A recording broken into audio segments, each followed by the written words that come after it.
Start. We are going to see the fourth experiment of Power System Simulation Laboratory, Power Flow Analysis using Newton-Raphson method. In various load flow analysis, Newton-Raphson method is an iterative method and we can get the load flow equations as the output. We can see the problems. Here in the problem they show the one-line diagram of a 3-bus power system and they have given the real power value, reactive power value and also the base values. By using Newton-Raphson method, we can find the load flow values. This is the diagram they have given, and by using the problem and program we have already seen, we can find the Y-bus value and we just convert this rectangular form into polar form. For the problem, and we can use this del values which we have calculated here and we can substitute in the problems. This is the formula for real power and reactive power.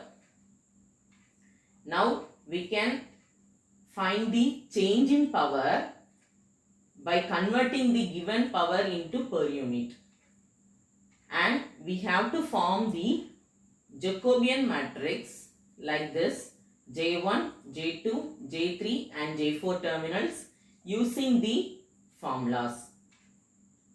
I have calculated for each and every element, that is J1 element, J2 elements, J3 elements and J4 elements. Here we can by using the Jacobian matrix we can find the change in angle and change in voltage, and we can obtain the output voltage value. Now in MATLAB we can get the output by running this program. I have already typed this program in this M file. Here we have to enter the input in matrix form, and now we can get the Y-bus. We can get the polar form of this Y-bus by using this commands. We can enter the input voltage as V, and we have calculated the real power values, reactive power values, and we are going to form the Jacobian matrix of 3 cross 3 by using this formula, and at last we can enter the Jacobian matrix value. This is the real power value that is given in the problem, reactive power value given in the problem. We are getting the per unit value, and at last we can find the output. By running this command we can get the output value. We have to enter the input in matrix form by starting with a square bracket, starting bus, ending bus and impedance values.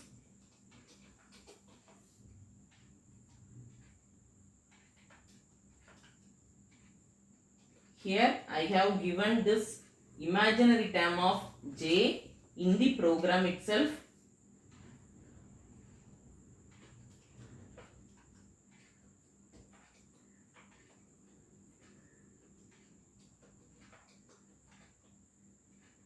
And we have to close this square bracket, and now we have got the output of Y bus.